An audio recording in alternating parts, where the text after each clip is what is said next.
வணக்கம். நீங்கள் பார்க்குறது பிரம்மாவுக்கு 4 தலை இருக்கும். இங்கே ஒரே தலை தான். முருகன் வடிவத்தில் அதாவது வண்ணப்பறவைன்னு சொல்லுவாங்க. மயிலில் உட்காந்துருக்கிறாரு. பார்க்க வேண்டிய ஒரு சுவாமி எவ்வளோ அழகாக இருக்கார் பாருங்கள். அப்படியே ஒரு வாசல்கிட்ட யார் இருக்கான்னா காரைக்கால் அம்மையார். இங்கிட்ட அகஸ்தியர். இதெல்லாம் ராஜாக்கள். இது ஆக்சுவலாக என்னென்னா சித்தர்கள் முனிவர்கள் வாழ்ந்தனால இங்கே திருமூர்த்திகளும் இருக்கிறது.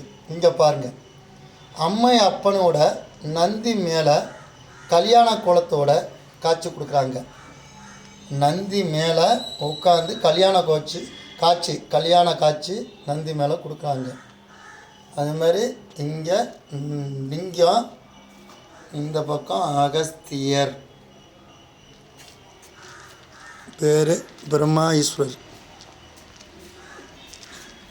அது மட்டும் இல்லாமல் இங்கே மகாவிஷ்ணு கருடை மேலே ஏறி உட்கார்ந்துருக்கிறாரு. எங்கேயுமே இல்லை, ஒரே மாதிரியாக இந்த திருமூர்த்திகளும் ஒரே மூஞ்சி ஒரே வடிவத்தில் அப்போ உள்ள அமைச்சிருக்காங்க. இந்த பக்கம் கிருஷ்ணன், இந்த பக்கம் ஆஞ்சநேயர். அது மட்டும் இல்லாமல் இங்கிட்ட எடுத்துக்கிட்டால் 6 கை காளி.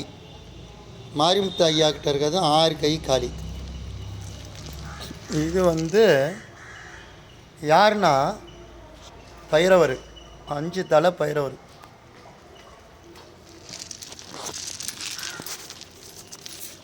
இவர் ஒரு ஐயா, குதிரை முகத்தில் இருக்கிறவர். இவர் நந்தி. இவரும் மானில் இருக்கார், மானு தலை. இவர் தான் பழனிமலை ஆண்டவன் முருகன். இவர் பதஞ்சலி முனிவர். இவர் யாகப்பர். இவர் தண்டாதபாணி முருகர். இங்கே நின்று தான் புத்தி தெளிந்தது, இந்த பிரம்ம தீர்த்த தெளித்த உடனே.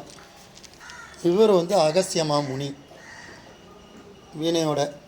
அதே மாதிரி இங்கிட்டும் வீணையோட அகஸ்தியமா முனி, விநாயகமூர்த்தி. இது எதுக்கு இப்படி சொல்கிறேன்னா, இந்த பழனியில் திருமூர்த்தி மலை அப்படின்னு தான் சொல்லணும். பழனி மலைன்னு சொல்கிறாங்க. திருமூர்த்தியில் முதல்ல தோன்றினது, மலைக்கு முன்னால் தோன்றின கோயில் தான் இந்த பாதாள கோயில். இது எங்கே இருக்குன்னா பழனியில் பிரம்மா தீர்த்தம், இடுமங்குடி. பிரம்மா தீர்த்தம்னு கேட்கணும், இல்லைனா இடுமங்குடின்னு கேட்கணும்.